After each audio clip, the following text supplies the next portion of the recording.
The program will now begin.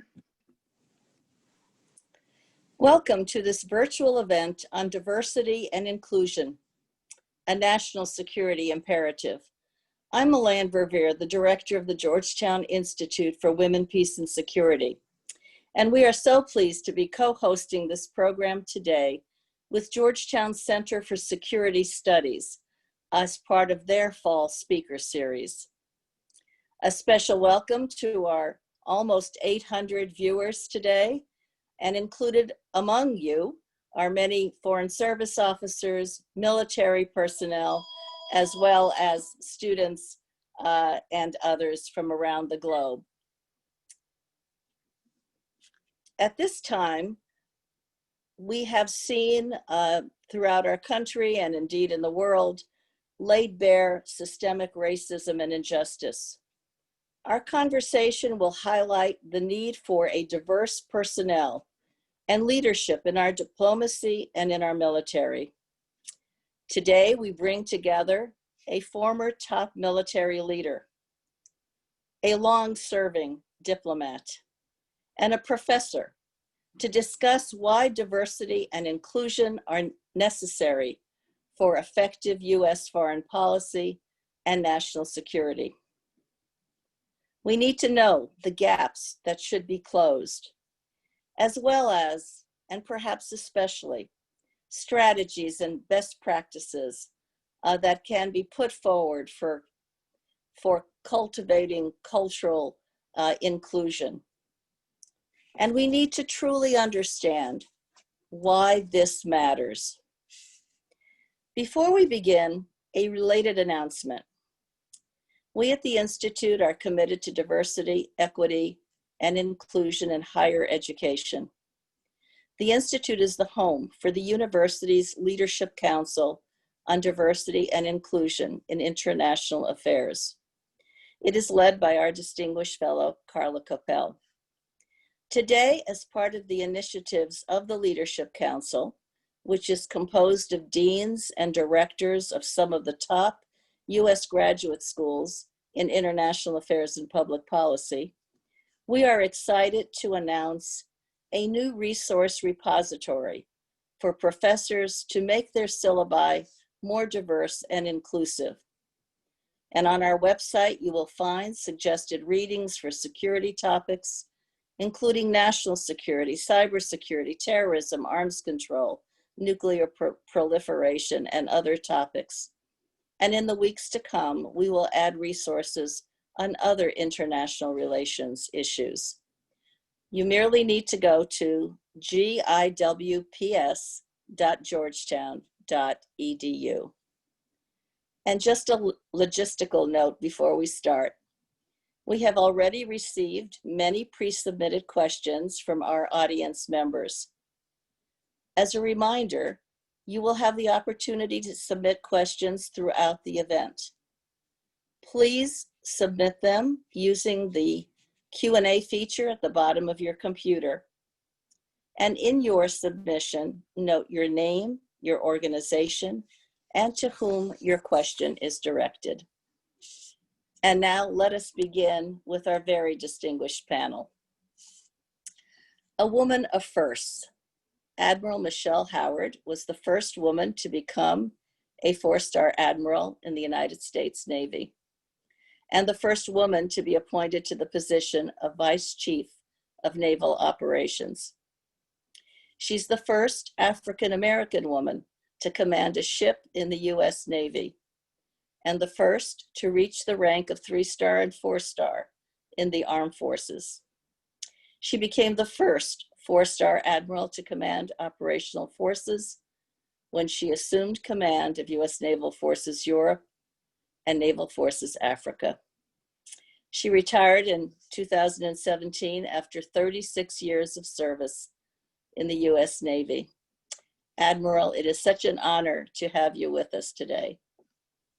Let me start by asking you, why diversity and inclusion are a strategic imperative for national security? Perhaps you can reach back into your own experience and the value that you have come to see firsthand about why D&I policy is so critical. Well, thank you for inviting me to be a part of this wonderful panel and to speak on what is a very important and literally dear topic to me.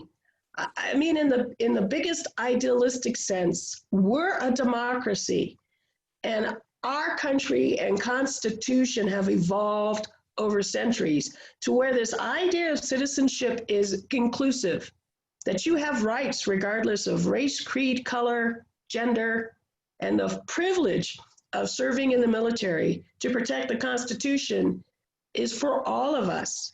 It can't be just for one segment of society. And so very fundamentally for the democracy, it is the right thing to do that the military that provides national security reflects the society it protects. Then at a very pragmatic level, we are a large country. And even though the military is only really 1% of the population, those are still big numbers. You cannot achieve the numbers you need to man ships, to fill battalions by just targeting one segment of society. You deny yourself the breadth of talent that comes across by going after all of the citizens in society. And then to me, also pragmatically, at the unit, talking about mission, and you're talking about creativity and innovation, you get to those end states when you have diverse teams. It is anathema to have a like-minded groupthink when you have new challenges. You build in innovation by having diverse teams and diverse perspectives and conversations. So to me, it's from the ideal of our democratic society all the way to the pragmatic and probably representational that we have a military that looks like America. Very good, and certainly laying out why it's an imperative. Ambassador Linda Thomas-Greenfield, we will move to you next. You are the former Assistant Secretary of State for African Affairs, the former Director General of the United States Foreign Service, and the former Ambassador to Liberia. And there are so many other posts that you have held in the State Department. You've had a distinguished 35-year career in the Foreign Service. Interesting 36-year career for the Admiral, 35 years for you, Ambassador. There's some strong symmetry here. Georgetown is also proud to claim you as a distinguished resident fellow in the African Affairs, for African Affairs at the Institute for the Study of Diplomacy in our School of Foreign Service. And today, you are also the Senior Vice President at Albright Stonebridge. So, Ambassador, you and your fellow State Department colleagues, someone known to many of us, Ambassador Bill Burns, recently wrote an article in Foreign Affairs about the need to save the State Department through the transformation of diplomacy. Among other critical points, you note, quote, over the last 4 years, not surprisingly, the State Department has experienced the biggest drop in applications in more than a decade. Painfully slow progress on recruiting a more diverse workforce has also been put in reverse. It is depressing, you went on, that today only 4 of the 189 US ambassadors abroad are Black. A major priority, you said, is the need to treat the lack of diversity in the diplomatic corps as a national security crisis. So why is it a national security crisis? Thank you so much for the introduction and the question. And let me just start by saying how proud I am to be on this panel with Admiral Howard.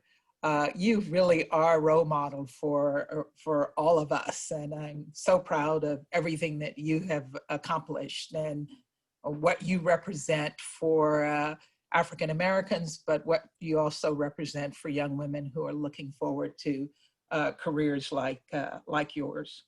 So I do believe, Milan, that diversity and inclusion in the Foreign Service is a national security imperative, because diversity represents one of the greatest strengths that the United States has. And we have to represent that face overseas. It's a representation of our values. It shows our tremendous leadership, and it gives a sense of moral authority to what we do and what we say overseas. And we can't have a diplomatic service that is just white males. We can't have a diplomatic service that does not show all of the diverse faces of the United States when we're sitting across the table from our counterparts. And I think it's all of our responsibilities to ensure that. It is so sad for me that our numbers have gone down so significantly. There are fewer senior Foreign Service officers, at least in ambassadorial positions, than when I came into the Foreign Service 35 years ago. Oh. It's just shocking that we have gotten to this point. And what does this say to our interlocutors? So we have to step up our game. We have to determine immediately that it's a priority. So any current administration, new administration, we all have to agree that diversity is a priority. And then we have to take actions to improve diversity. We as individuals, but also we have to hold our managers and our supervisors responsible for ensuring diversity.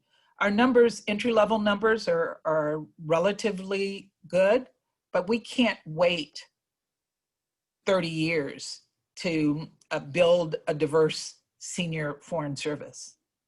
We have to build, as I hear military people say all the time, we're going to have to build this plane while it's flying, because right now there's a huge hole in our senior ranks, and to fill that hole, we're going to in how we address the issue.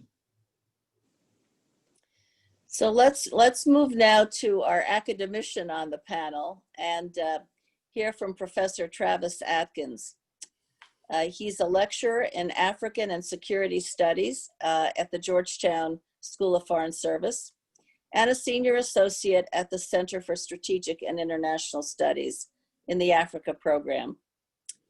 He previously served as staff director for the House Foreign Affairs Subcommittee on Africa and was a fellow at the Council of Foreign Relations, and a number of other things as well, Professor. But let me ask you to fill out this first round. From your studies and your experience, why is it essential to advance diverse personnel and cultures of inclusion in foreign affairs and in national security? And does domestic racism impact our foreign policy and national security? Well, I'd like to start by just saying good morning and thank you to all of those who spoke before me. I'm used to following the lead of women, and so I wanted to give a nod to the women who paid the price for my ticket and gave me my assignment in life, which I mentioned to you earlier, which is to comfort the afflicted and to afflict the comfortable. So happy to be here with women who spent their lives doing just that. I think that there are three things that I would point to, Ambassador. First is the notion of moral adherence, right? Our adherence to the ideals which we say we believe, and an acknowledgement that our history is essentially antithetical to what those ideals are.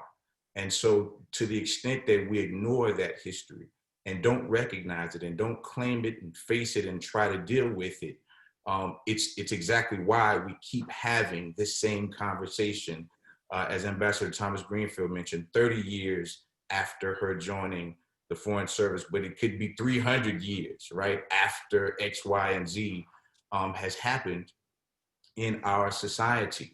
and to realize what powerful example we could be in the world if you look at a society this diverse that had essentially composed itself around social arrangements, placing men over and above women, placing whites over and above black and brown, the rich over the poor, the Christian over the adherents of other faiths, right?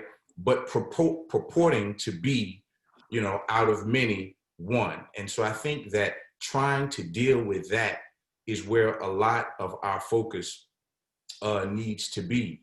In terms of domestic stability, which relates exactly to that history, we can't pretend that we've got it all figured out and that our job is to teach the rest of the world lessons that don't apply to ourselves. And so all of our domestic upheavals are related exactly to this history, which we seek to ignore. And so when you look at the Civil War, you're talking about a nation almost destroying itself over trying to decide if Black people should be servants in perpetuity or free members of society. The Civil Rights Movement, the women's suffrage movement, the Japanese internment, right? All of this ugly history that is antithetical to who we say we are. And the thing that we pride ourselves on is the idea which will help us to close that gap. And I think to support what the Admiral was saying and what the ambassador is saying, at the strategic foreign policy level, there's a few elements there. I think the first thing is the soft power aspect of who do we see representing America in the world, right? Also to the Admiral's point, that diversity is not just a moral and ethical thing, right? That different cultural perspectives are in fact talents, right? These are innate talents that people have who see the world in different ways. And so since everyone in the world is inside of America, it means that we have Americans who have critical language skills that outstrip the best linguists that we could produce, who have understandings of culture that outstrip what our best anthropologists and sociologists could tell us. And so why wouldn't we be tapping into those folks to help us to engage in the world, to help us to avert conflict, and to help us to promote the ideals and vision that we believe in? And, you know, on the last note that I will say, they say in Congress all the time, don't tell me your priorities, show me your budget. And so when we talk about foreign affairs, we might say, don't tell me your ideals, but show me who you believe is best suited to represent you. And if that face is not the face of all of the people who make up this nation, then we're sending out a message that's antithetical to our aims. Well, thank you for that. And each of you has really laid out why this is an imperative and indeed what the benefits are.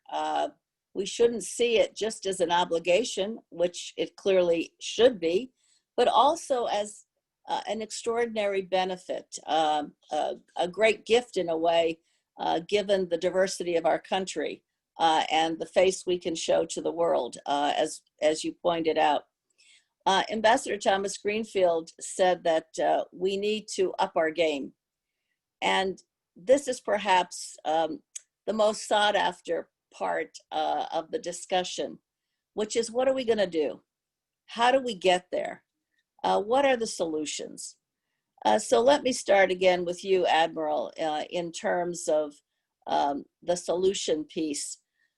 There is no doubt, looking at your career, you broke so many glass ceilings in the process of achieving the positions you have, but the difference that you have made in the process. What are some of the largest barriers, those obstacles to D&I? And what recommendations do you have for ways in which we can enhance, increase recruitment, retainment, and certainly advancement of diverse personnel? So with the Department of Defense, my career actually follows the changes in law. And it's interesting, if the law does not provide for equal opportunity, then you block out whole groups of people. And you think, and it's law and policy, you think about Truman in 1948 saying, we have got to have integrated units, no more segregation in the military. And even just by making that executive order, it still took another 7 to 10 years for the services to start to integrate. When you look at just gender, when women were not allowed to be admirals and generals by law until 1967. And for me, that wasn't too long ago. Women weren't allowed to attend service academies until 1976. And I found that out as a 12-year-old because I decided I wanted to go to a service academy, and I found out it was against the law. And luckily for me, the law changed when I was 16 and I was able to apply. Combat exclusion policies had to be repealed. And when you look at gender, that's only happened within the last 5 years. And so if you, by policy and law, do not have the opportunity to work in the main mission of the organization, and that's not just the military, that's business, that's State Department. If you don't have that opportunity to excel in the main mission of the organization, you don't achieve the experiences and skill sets you need to grow up to lead the organization. Then for the military, the recognition that recruitment has to go after the broad spectrum of American talent. All of the services have recognized that. And when I think about the service academies, they are one of the major sources for all the militaries. They are more diverse now. And the last time I checked, even my alma mater was up to the 4 years was up to 1/3 female. And some say, well, why isn't it 50%? Well, we're an all-volunteer force, so some of it's recruitment and some of it's this desire to serve. But we have also found that you have to make it clear. You have to give some citizens the epiphany that this is an opportunity. When I became vice chief, we were sort of maintaining a 20% recruitment for women, and we didn't seem to be able to recruit more women than that. And we kind of looked at, is there some factor? Well, when we looked at the recruiting force, even though the Navy was 20% women, the recruiting force at that point was only about 10% women. And so candidates who are walking into the office are seeing men. They're not seeing necessarily women or people of color. So your recruiting force has to mirror at least the demographics of your service. And then that allows candidates to come in and go, oh, look, there's somebody who looks like me. This is a viable career path. And so there's so many issues in terms of providing opportunity, making the public aware, educating them on the opportunity, and then literally going after them with zeal. That's such a good perspective on what is required and what's made the difference. Political leadership, as you pointed out, with the passing of Justice Ginsburg, we were reminded again about equality under the law and what that long trajectory has been for women and for others as well in our country. So it's something I think important to keep in mind, that those aspects are critical to then what can be carried out in the ranks.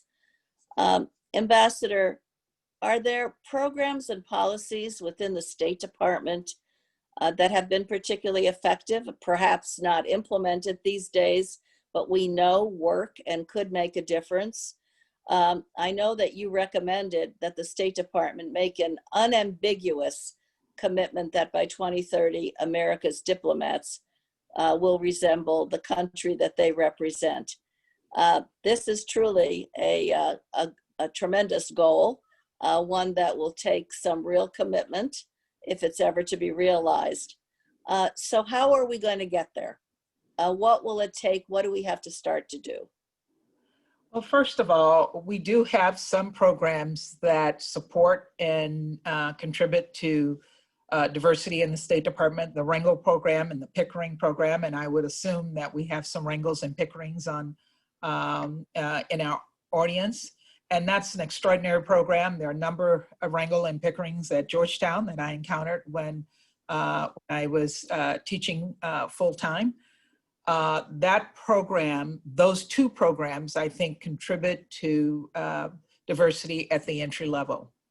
But what we've found is that as these young people go through the ranks, we start to see them off. We start losing some of them. And part of the reason for that is, one, we're not putting enough effort into retention. We're not putting enough effort into promotion and development and success in the Foreign Service. Like every single officer, male or female, officers need to be mentored. They need to be coached. They need to be encouraged to succeed. They need to understand that sometimes they will fail, but they have mentors who will push them back up and move them forward. And so I think that is one of the key areas where I think we have lacked the support to entry-level individuals who are coming into the Foreign Service. How do we mentor them for success? And it's no different than what happens with any other officer.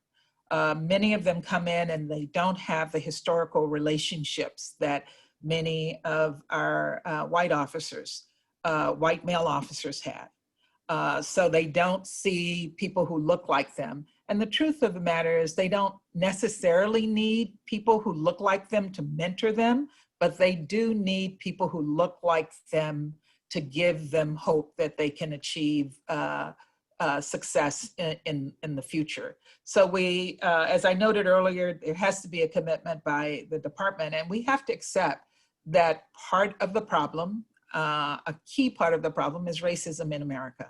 And sometimes it's unconscious bias, and sometimes it's conscious bias. And so we have to be proactively anti-racist in our efforts inside the State Department. And then we have to recommit to retention to see that these officers achieve success. And I do think by 2030, we can reach the goals of having a totally diverse Foreign Service that represents the face of America. You had said at the outset that our pipeline is rapidly being depleted in terms of the kinds of diversity that is critical, particularly in leadership. So as Admiral Howard pointed out, we're going to need strong political policy actions to ensure that that kind of diversity is present at the higher levels of the department in the foreseeable future. Absolutely, and it's going to require a new secretary who will lay the law down that he or she is committed to diversity and hold people accountable for ensuring that we have diversity at the top ranks. And a lot of the new appointments, some of them political appointments, those numbers have to be looked at as well. Because when we look at those numbers historically, diversity has not been, in terms of racial diversity, has not been a significant portion of political appointees who are coming in. So much to think about and then to act on ultimately. Absolutely. Professor Atkins, in many ways, we're at a watershed moment for diversity and inclusion and why it matters. How do we translate the support that is evidenced largely in society today in many, many ways into those concrete actions that will endure beyond this moment? Because oftentimes we get caught up in the right thing to do and don't follow through once, attention spans move backwards. So what do you think needs to be done to sustain this commitment? Yeah, so it's an outstanding question, because one of the things that I wanted to point out was exactly that, right? That we come back to this conversation often in moments of crisis and racial reckoning, like we're seeing ourselves in for a great part of this summer and this year. I think one of the first things we have to look at, Ambassador, is the reasons why people of color and women are absent to begin with, right? And that is this history of marginalization and racism and sexism that we talked about. But what are some of the lies that really underpin that? And one of the first ones is that we can't find them, right? And so Wells Fargo CEO got in trouble for saying this a few weeks ago. A couple of years ago, Mitt Romney got in trouble for this idea of, binders of women.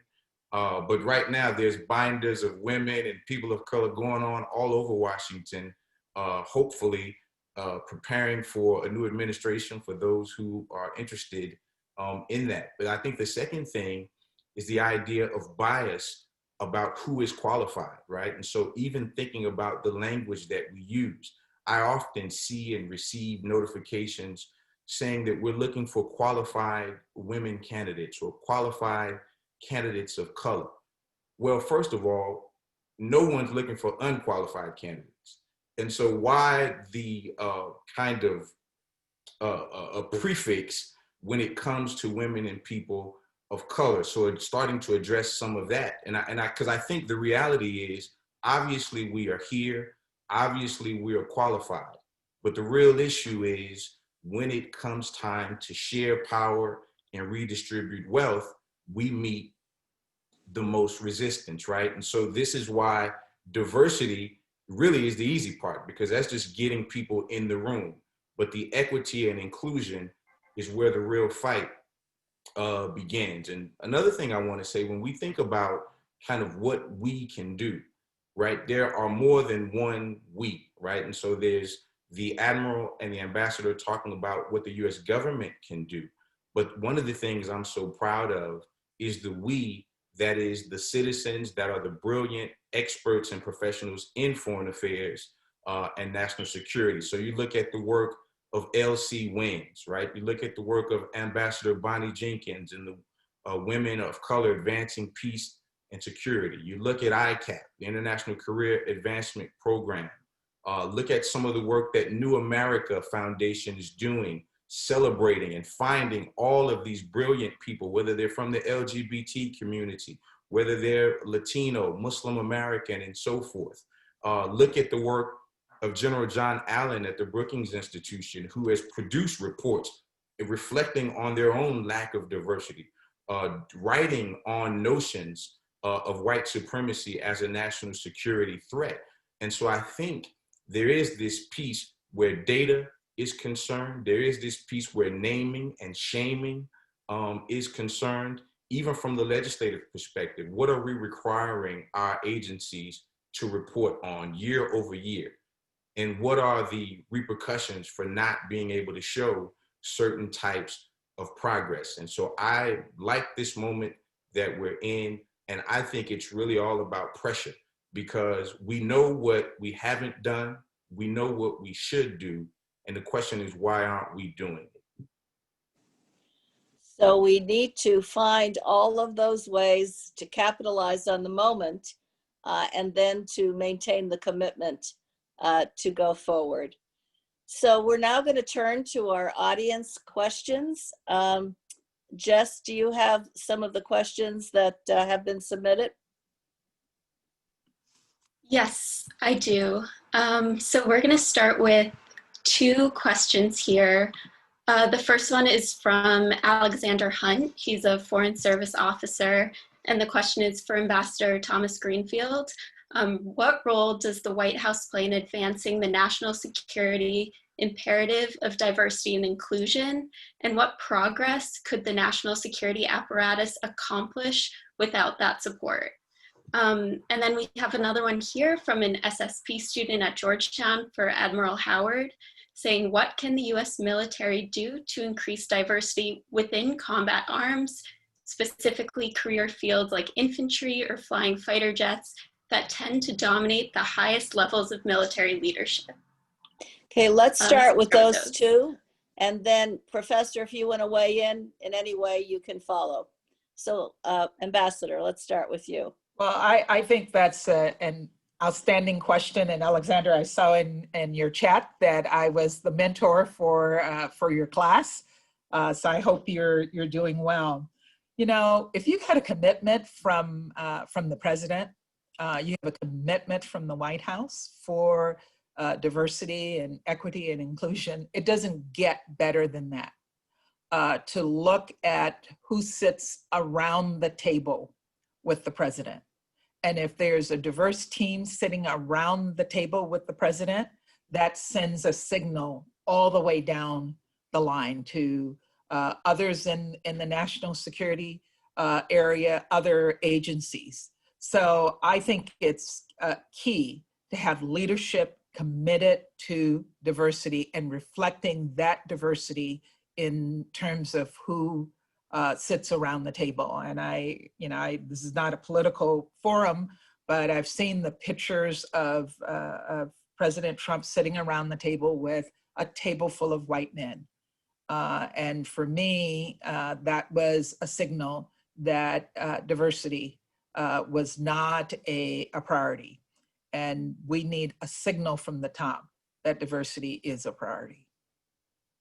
You know, I know that I've been told so many times by women, for example, that, you know, seeing myself, my gender in a certain situation has inspired me, motivated me, and really told me I can get there too.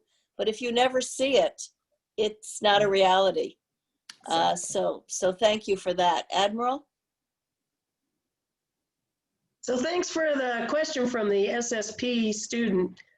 So one of the things I did want to mention is, you know, when you think about the George Floyd, I refer to it as the George Floyd crisis, and the reaction of citizens across this country, citizens that reflect America, that gives me hope. We have a recognition as a society that there's injustice. For Department of Defense, I think they had a choice. They could have said, we still have mission that we need to stay focused on. Secretary Esper has put together, leading by the Secretary of the Air Force, a committee to look at the policies that exist and to take a hard look, taking this crisis and saying, we need to look at ourselves and make sure we are the Defense Department we want to be in terms of diversity, equity, and inclusion. And so those reports will just start reaching Secretary Esper next month in October. For the military services themselves, they have grand opportunity to change quickly. When you think about how we're shaped, for most of the services, our enlisted force, which is the largest portion of the military, reflect America already, or disproportionately reflect America. For my Navy, the nation's 13% African American, and at the enlisted level, it's 19% African American. It's when you get to the leadership ranks, those brass barriers, I call them, that's where we don't reflect America. And some of that is because we reflect what America looks like with college graduates. So that's our pool for creating officers, service academies or college graduates, ROTC programs. But when you look at our enlisted cadre, we very easily could start sponsoring, selecting, wooing, and create paths for our most talented enlisted to move up and become officers and become the fighter pilots, to move up and have a career path where they get their education while they're in the military and then grow up to be that battalion infantry commander. We have a reflection of America. We just have to create the path of opportunity internally. Professor, do you want to add anything?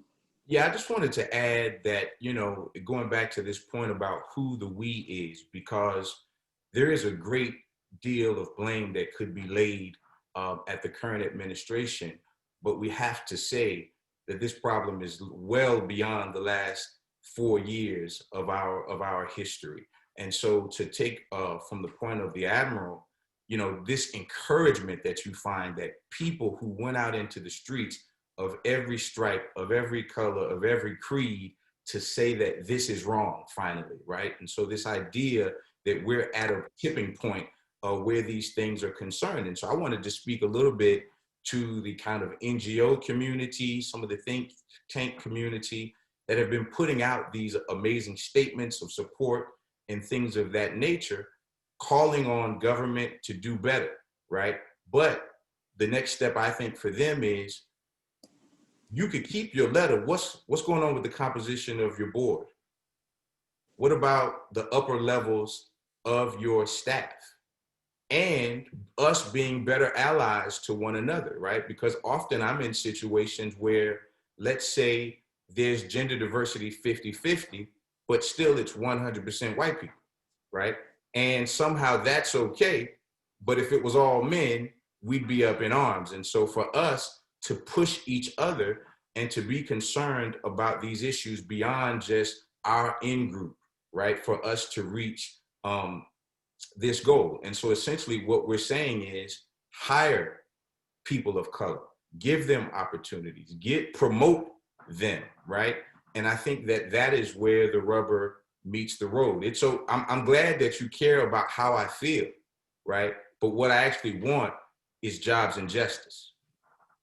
Excellent point. That is a concrete statement. Can we turn now to the second round of questions, please?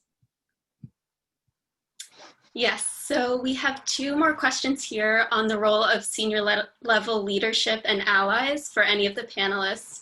The first one is, how do people involved in diversity and inclusion ensure they are getting buy-in from national security leaders on matters of diversity and inclusion that is long-lasting? And the second one is from Leah Miller, a public affairs officer at the Department of State. What's the most important thing allies and national security leaders can do to support the retention of people of color as peers and supervisors? And how do we make leadership understand that they should not only look to officers of color to lead and guide diversity and inclusion efforts? Who'd like to start? Okay, our ambassador, since we did have reference to the State Department. Yeah. You know, I always felt, and I used to say all the time, I'd get called up to the Hill on issues of diversity. And my response was always, it is not just my job. And it can't just be the person of color's job to promote diversity. It has to be promoted across the board. And it has to be promoted by senior leaders of regardless of color, but it also has to be promoted by people in the mid-ranks as well.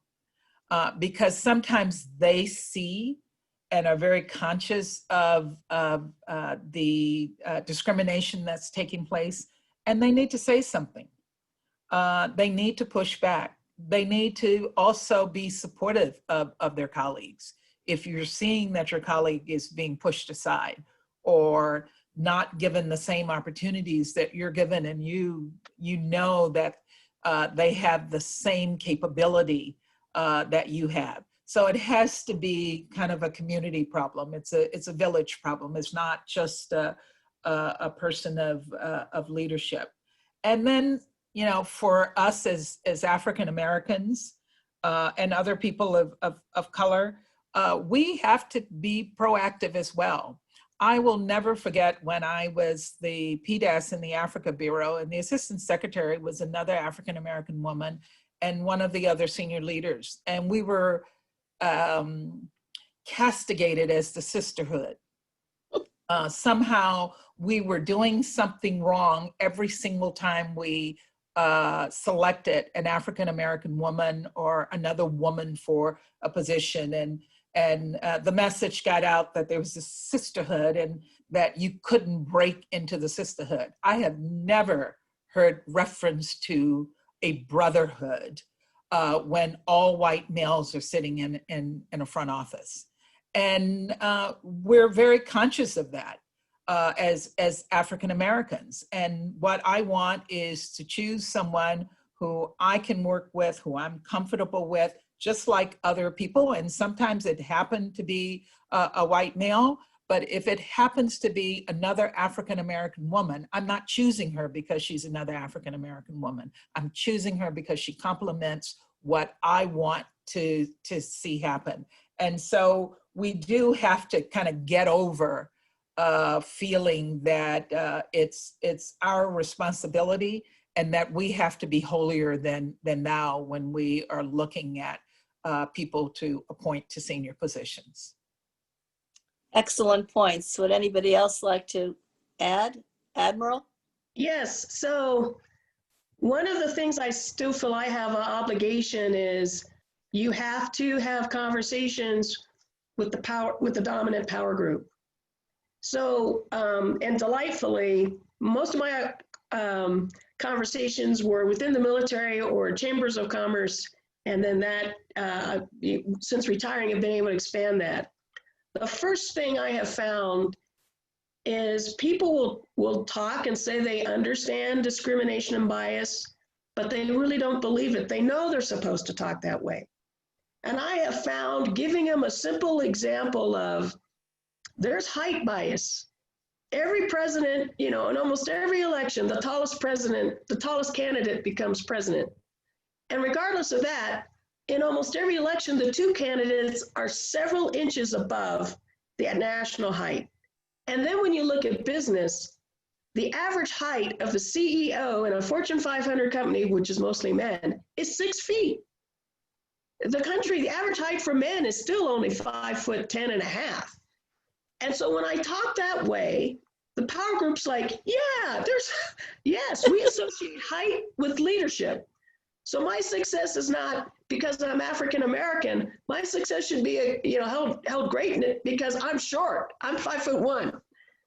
But once you get people through humor and through examples to understand that we can be biased, then they believe that there's bias against religion, bias against gender, bias against.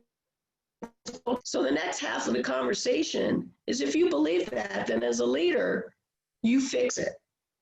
And I am very fortunate. I served at a time when I think of Admiral Mullen, who was our chief and then chairman, who diversity, equity, and inclusion is part of his DNA. And his simple policy changes of, when you're filling out your staff, don't just take the slate of candidates that's presented to you. He required every slate have at least one woman and one diverse member. It doesn't mean they're going to get the job, but it means you keep opening up the opportunity. And may the best officer win. And just by doing that, he literally started to change the demographics of the E-ring and the Pentagon. It very quickly, just by opening up the opportunity to compete. And so if you put it in those terms for the leaders, and that it's a leadership obligation, we who have had success have got to have those conversations and make sure that success continues. I wanted to just pick up on that point, Ambassador, and say that I agree 100%. And I think one of the things we have to do is continue to break the mold of civility in some of our institutions and in some of our conversations. And so I don't mean that people should be vulgar. I mean, what is considered inappropriate has to change, right? And so I hear people from the State Department and other agencies all the time saying, well, I want to say something about the lack of diversity. I want to say something about sexual harassment or the treatment of women, but I'm worried about my corridor reputation. Wait a minute. You're in an institution where your reputation could be ruined by saying that racism is wrong, that gender inequity is wrong, right? You're working at the Human Rights Division of the State Department, but you'll mess up your career trajectory by pointing out a human rights issue in those same halls of power. And somehow the idea that you can rise by being quiet, and then all of a sudden when you get to the top, you're going to turn into John Lewis. No, that's not how this works, right? Good trouble doesn't mean kind trouble. Good trouble doesn't mean it's going to be comfortable for people. He's saying good trouble. That almost got him killed. That got him imprisoned, right? He took risks. And so some of us have to be willing to do the same kinds of things until we're in a society where it's not controversial at all to say white supremacy is a lie, male supremacy is a lie, and all other forms of isms are rooted in lies. And then I think that's when we begin to make progress. So I'm with the professor, Ambassador.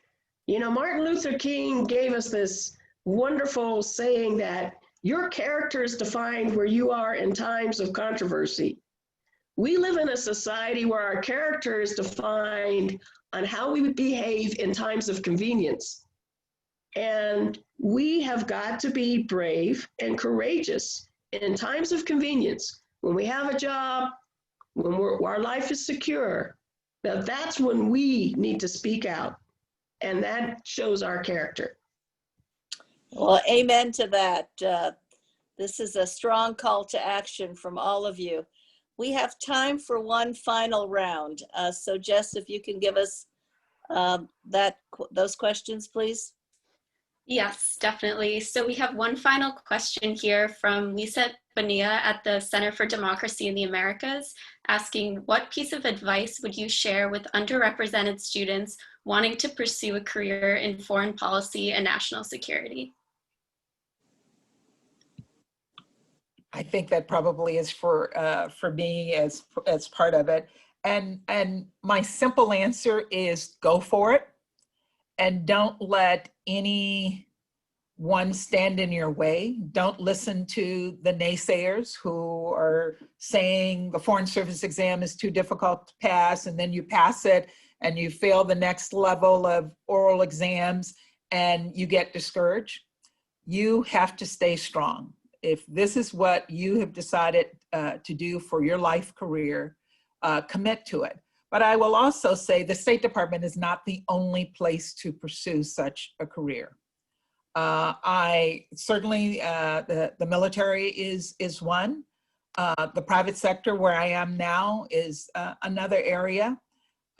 Multilateral organizations also provide those opportunities, as well as non-governmental organizations and civil society organizations. So there are a number of places where you can pursue a career in national security that allows you to work on issues of foreign policy that are not necessarily in the State Department. Having served 35 years in the State Department, I don't think there's any better place.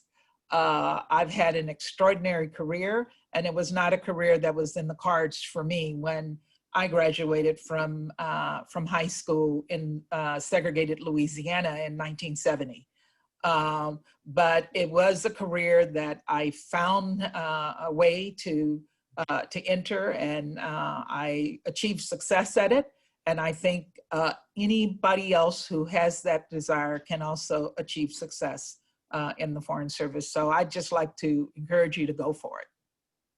And Ambassador, one of the things I hear from our Foreign Service students often is the question, they're reading about the problems in the State Department today, or the lack of a sense of inclusion, the kinds of things you pointed out in your article in Foreign Affairs that need to be changed. And they're wondering, is it still worth it?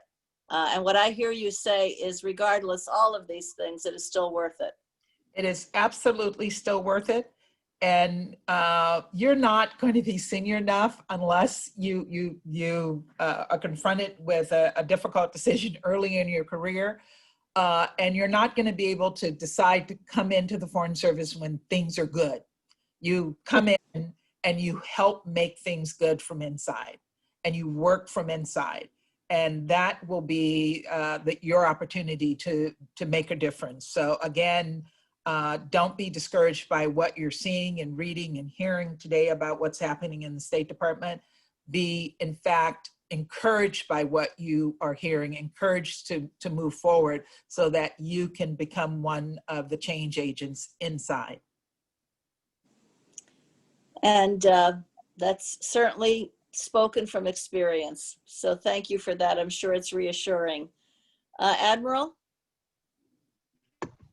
So I want to share the life lesson my mother gave me when I was 12, which obviously I absorbed and stood. So I mentioned the service academies were closed and I really wanted to go. And I went to her and she said, oh, no, wait, you're 12, you may change your mind. But she said, I'll tell you what, if the law doesn't change and you're old enough, you should apply, even if they don't accept women.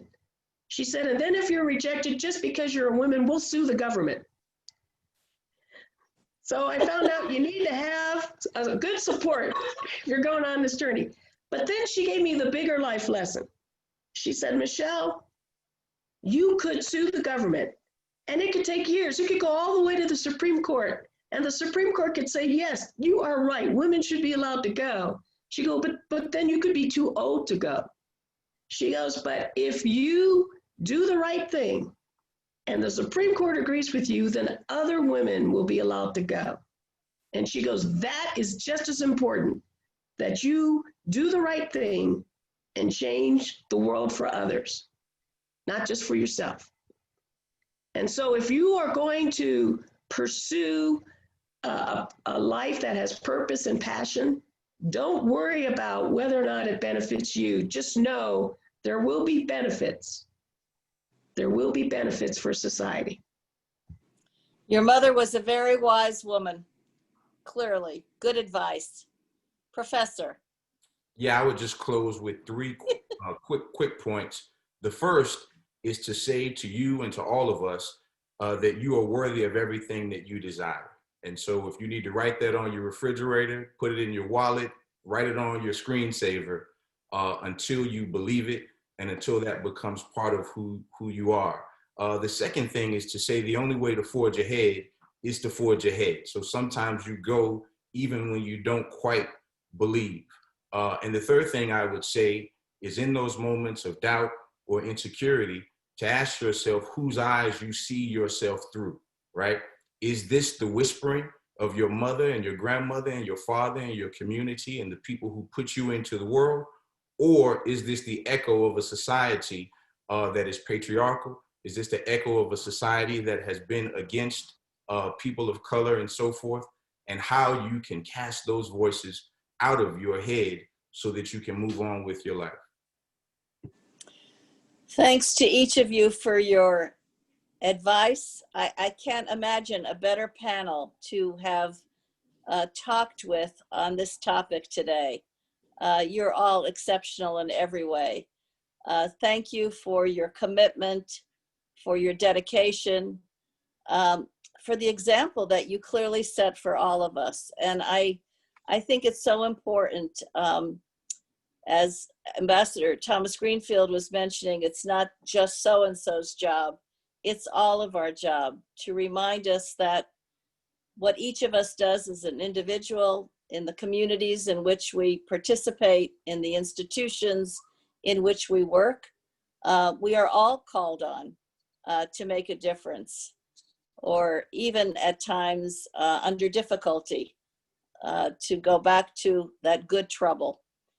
So thank you to each of you for reminding us of what needs to be done for tackling this really important topic, for explaining to us why it is a matter of national security and of importance to our foreign policy. And I hope everybody who's listening, who joined us today, will resolve to be a part of the solution and no longer a part of the problem. So thank you all so very much. Ever onward. Bye. Thank you, Ambassador.